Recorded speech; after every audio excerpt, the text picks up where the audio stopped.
As instituições que produzem pesquisas para analisar políticas governamentais desempenham em todo o mundo um importante papel de transformação social. Conhecidas como think tanks, esses centros são considerados o elo entre a sociedade e quem faz as políticas. São eles os grandes responsáveis por promover debates, resolver impasses, encontrar soluções inovadoras e divulgar o conhecimento acadêmico. Esse é o assunto do Conexão Pública de hoje e aqui conosco o professor de Administração Pública da UDESC, Leonardo Secchi, e o administrador público Leandro Damasio. Sejam bem-vindos novamente ao nosso programa e obrigado pela participação. Os dois já participaram de programas anteriores. Obrigado, Gutierrez. É sempre bom estar aqui com vocês.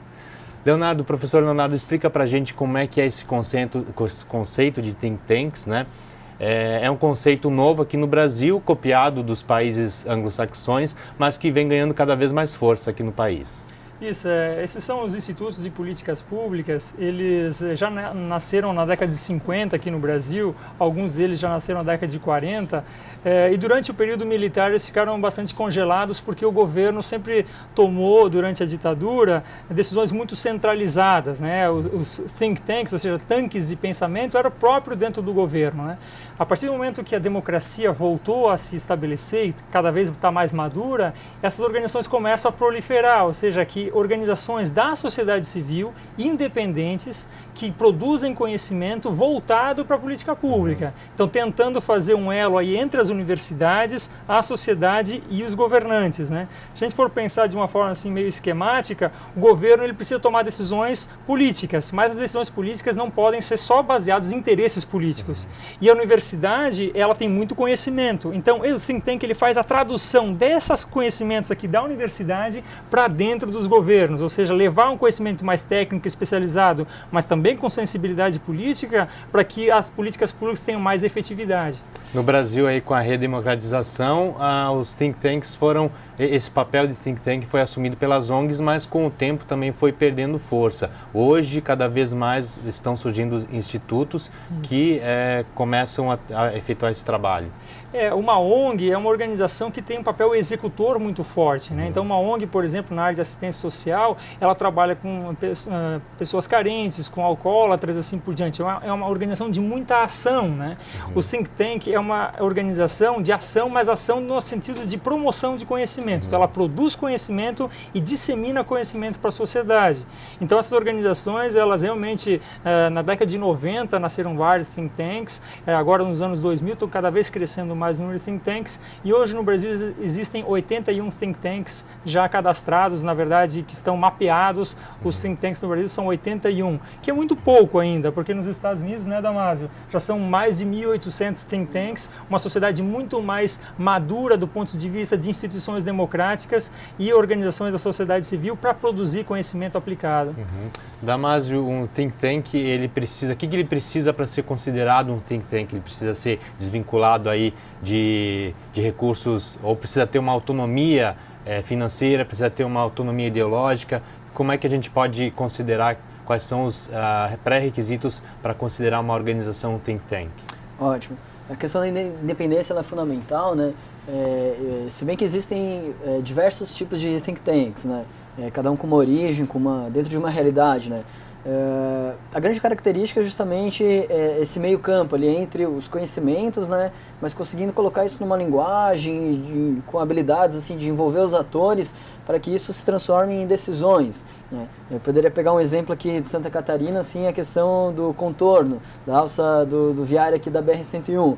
É um típico caso em que se debate muito, né, dentro do âmbito político, mas não existe aquela forma assim, das universidades estarem ajudando essa decisão, né, de ter mais instituições ali para discutir e clarear os acontecimentos aí desse assunto. Provavelmente, se tivesse isso, essa decisão já teria sido tomada e a gente podia estar avançando já nas obras aqui, dessa tão importante obra aí da alça do viário aqui entre outros casos, né?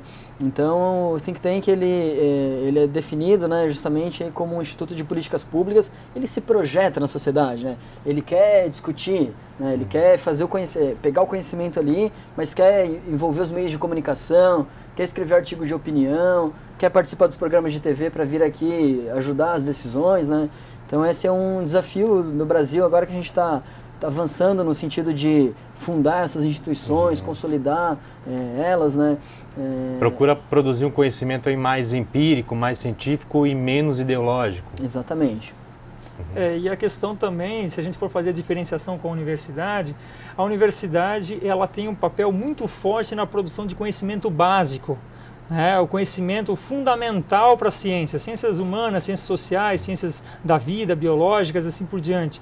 O think tank ele tenta pegar esse conhecimento e traduzir ele nas políticas públicas. Então, um relatório um policy report, um relatório de análise de política pública, não vai ter 300 páginas como uma tese de doutorado ou uma dissertação de mestrado. Um trabalho de pesquisa de um think tank tem 7, 8 páginas, chegando no final com recomendações muito claras do que deveria ser dentro de uma análise de custo-benefício, dentro de uma análise de sensibilidade política, dentro de uma análise jurídica, de uma análise cultural, qual é a política pública que teria mais condições de ser implementada. Porque o que a gente vê hoje muito nos governos são políticas públicas megalomaníacas, né? Que são aquelas políticas que talvez na maquete eletrônica são muito bonitas, mas que depois não funcionam, aquela história da lei que não pega. Então o think tank ele tenta recomendar ao governo políticas que sejam implementáveis e que tragam um pouquinho mais de efetividade na ação pública. Existem think tanks ligados a universidades, a partidos políticos, existem vários, de variadas formas. Quais seriam as diferenças entre eles, professor? Então, os think tanks eles podem ser ou independentes, daí eles têm recursos financeiros de várias fontes, fontes internacionais, fontes nacionais, de federações, de sindicatos, de doadores privados, empresas e assim por diante. Existem think tanks que são governamentais e um exemplo deles é o IPEA, Instituto de Pesquisa Econômica Aplicada, é um think tank ligado à presidência da República e que diariamente produz relatórios para a sociedade e para o gabinete da presidência da República fazer revisões das suas políticas econômicas e sociais.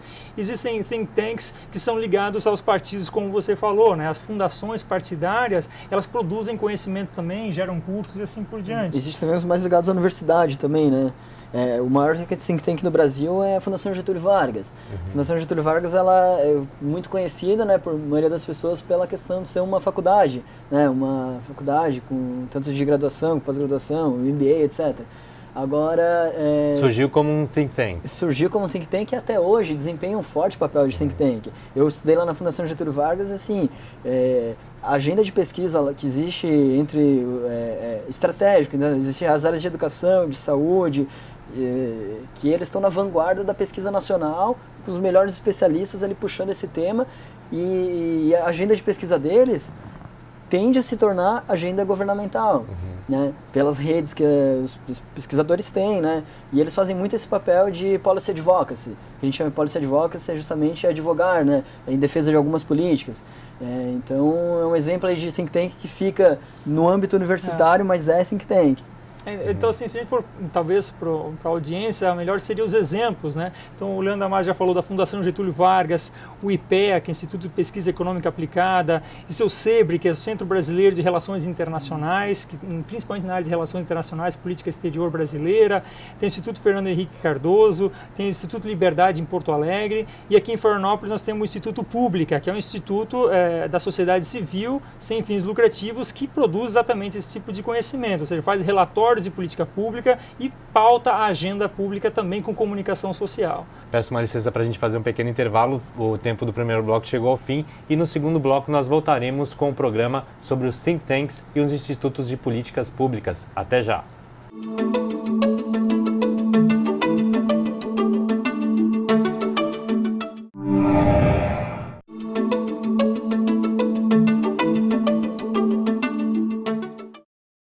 Estamos de volta com Conexão Pública, hoje falando sobre os think tanks e os institutos de políticas públicas. Nossos convidados são o professor de Administração Pública da UDESC, Leonardo Secchi, e o administrador público, Leandro Damasio.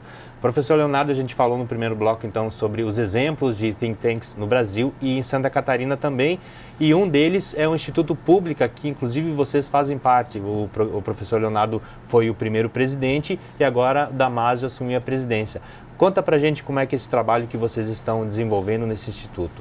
Então, o Instituto ele nasce no seio da universidade. Né? Dentro do curso de Administração Pública da ESAG, o DESC, existe um grupo de pesquisa que é o grupo de pesquisa Calípolis e Políticas Públicas. Lá várias pessoas pesquisam políticas públicas, mas no sentido de construção teórica. Né? Chegou um certo momento de maturidade desse grupo e imaginou-se que poderia se criar uma associação sem fins lucrativos externa para política pública mais aplicada a tomar a decisão de governo. Ali, então, foi envolvido o pessoal da universidade, pessoal que já trabalhava no governo, que trabalha em prefeitura, trabalha em Federação Catarinense de Municípios, que trabalha também dentro da Universidade Federal de Santa Catarina e buscando uma relação com outras universidades, buscando relação com a USP, com a FGV, com a Federal da Bahia e até exterior. Então, foi montado um grupo, um think tank, para exatamente atuar na área de prestação de serviços, no caso de produção de conhecimento e formação de agenda na área de políticas públicas. Hoje é uma instituição independente, mas que se não fosse a universidade, certamente esse grupo não teria se formado com seus mestrandos, o pessoal da graduação, que hoje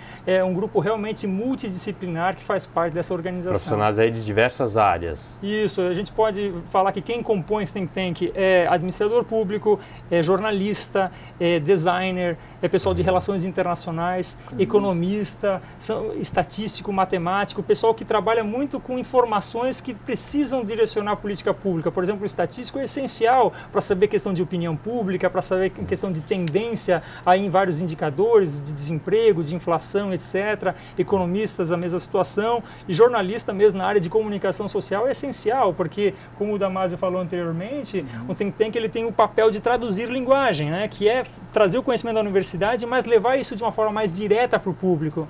Então, o jornalista ele tem muito essa capacidade de comunicação social que é essencial para a produção desse conhecimento. E os outros profissionais também são muito necessários, até porque as políticas públicas envolvem todas as áreas. Né? Isso, a questão da multidisciplinaridade e a formação, né? O pessoal da área de saúde, da área de urbanismo, quando vai analisar uma política de mobilidade urbana. Engenheiros. O pessoal, os engenheiros, enfim, todas as áreas funcionais de política profissionais pública. Profissionais da saúde, todos pedagogia.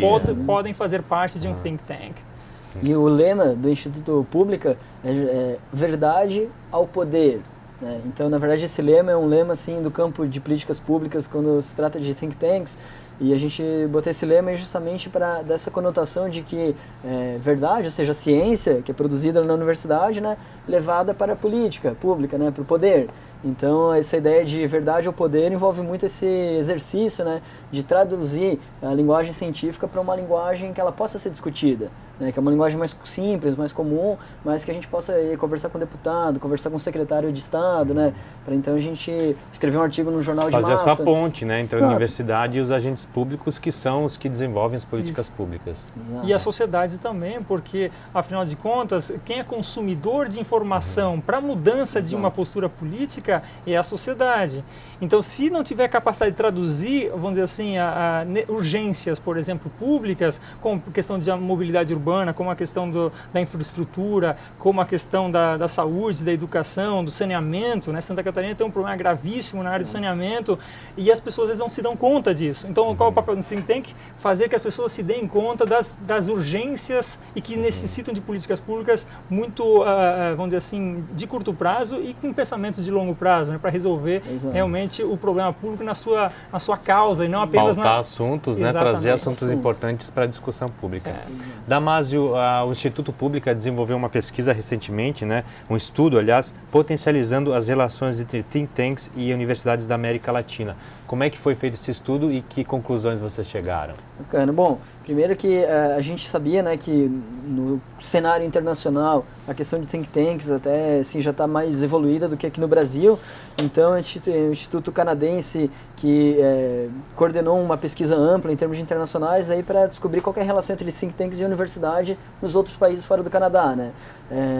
Então, na América Latina, essa pesquisa foi coordenada por um grupo do Equador e aqui no Brasil o Instituto Pública então realizou a pesquisa e a gente chegou a conclusões de que, bom, em primeiro lugar, que os think tanks no Brasil, né? Sim, o que acontece é que no Brasil existem poucos think tanks, as pessoas não conhecem esse tipo de instituto e existe uma relação muito próxima com a universidade, né? Os think tanks eles dependem das universidades, a pesquisa era sobre a relação de think tanks com universidades. Think tanks dependem das universidades, principalmente no seu capital intelectual. certo? Tem muitas pesquisas que são realizadas pelo think tanks que as pessoas que realizam a pesquisa são pessoal de universidade. Então, em outros lugares existe uma relação de rivalidade entre universidade e think tank, porque os recursos são escassos, as pesquisas são poucas, assim por diante. O Brasil, que é um país que está em crescimento, consolidação democrática, estamos numa situação muito privilegiada para o florescimento dos think tanks em parceria com as universidades. Então, o que acontece é que muitos seminários são produzidos conjuntamente, muitas publicações são feitas de forma conjunta e muitos estudos que são contratados pelos think tanks para entregar para a sociedade ou para os governos são feitos em parceria com a universidade. Então, esse estudo vai ser consolidado num estudo da Argentina, do Equador, do Chile, do México, de outros países da América Latina, para fazer uma comparação regional do nível de maturidade desse setor e do nível de relação e que tipo de relação existe com as universidades. Aí, no mês de abril, vai ser então publicado esse resultado. No Brasil já foi concluído e foi feito um seminário na Universidade do Estado de Santa Catarina, mostrando o relatório dessas atividades, que depois vai ser consolidado no estudo latino-americano. Agora você imagina só, Gutierrez, num país como o Brasil, a gente é a 7ª maior economia do mundo, uma verdadeira potência de riqueza multicultural, essa coisa democrática, uma democracia agora consolidada, né, gente? E num país como o Brasil, a gente ter só 81 institutos de políticas públicas. Muito pouco, né? Acho que é uma área que a gente tem que apostar mesmo, vai evoluir muito, né? A Universidade Brasileira cresceu, o ensino superior no Brasil, até agora depois do ProUni, cresceu ainda mais, mas, quer dizer, sobretudo aquele ensino tradicional das universidades federais aqui no Brasil, ele é um modelo um pouco assim, fechado, né? Uma universidade ali que muitos cursos assim a gente até sente que precisa de uma atualização, né? Então, maior diálogo com a sociedade. Exatamente. E as políticas públicas no Brasil ainda são muito feitas em gabinete, ainda falta mais debate com a sociedade. Falta democracia. A nossa democracia precisa amadurecer um pouco mais ainda. E acho que o papel do think tank ele tem muito de entregar uma pesquisa independente, né? Se você vai fazer uma análise, vamos pegar o caso catarinense, que é muito recorrente, a questão das SDRs, Secretaria de Desenvolvimento Regional.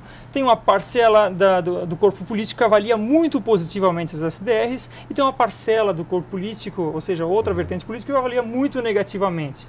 Tá certo quem? SDR é bom para Santa Catarina ou é ruim para Santa Catarina? Em que aspectos é bom e em que aspectos Exato. é ruim? Então, um think tank, qual é o compromisso dele? Fazer avaliação de qualquer política pública na área de gestão, na área de transporte, na área de saúde, com critérios, tentar entregar... Com neutralidade. Com neutralidade. E para isso é muito importante o suporte financeiro de várias fontes, né? Porque se está financiado por apenas um tipo de fonte, ele fica atrelado aos relatórios sempre aquela fonte. Então, um think tank ele tem que ter realmente um pluralismo também de pessoas, de formação, mas também de recursos financeiros, para que ele tenha independência de falar a verdade ao poder. Exato, e quando a gente fala de neutralidade, é importante colocar para o nosso telespectador, né, que eu acho que a evolução da ciência ao longo dos milênios aí da nossa humanidade levou a gente hoje, no século XXI, ter um pouco mais de fineza, né, quando a gente trata de conhecimento e de ciência, no sentido de que não se trata de uma neutralidade assim ingênua. Por exemplo, a gente vê muito papers, às vezes de economistas, que sofisticam aquela linguagem matemática toda,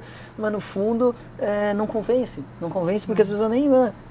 As pessoas não entendem o que eles estão falando. Então, assim, quando a gente fala, neutralidade do ponto de vista de conduzir uma pesquisa com critérios, com indicadores, né, com equilíbrio. Agora, essa neutralidade ela não quer dizer que a forma de comunicar isso não tem que ser um pouco sedutora, um pouco de convencer, de persuadir. Clara, com infográficos, com imagens e com uma linguagem que realmente evite o economiquez, evite o juridiquez, evite aquelas linguagens meio que encapsuladas que são feitas até o academicês, né? Os acadêmicos gostam de conversar entre si e o ideal é fazer com que esse conhecimento ele fique acessível a toda a população. Esse trabalho de tradução de linguagem é muito forte nos think tanks. Com certeza um trabalho muito importante e parabéns vocês aí por essa iniciativa em Santa Catarina. Bom, nosso tempo chegou ao fim. Agradeço muito a participação de vocês aqui hoje. Obrigado, Gutierrez, pelo convite. Estamos à disposição. Só deixar o convite para todo mundo, www.pvblica, o Pública com o clássico, ali.org.br, para nos conhecer, convidar todos para a gente interagir mais nesse debate. Com certeza. Obrigado e o Conexão Pública vai ficando por aqui. Nós voltamos na semana que vem. Até lá.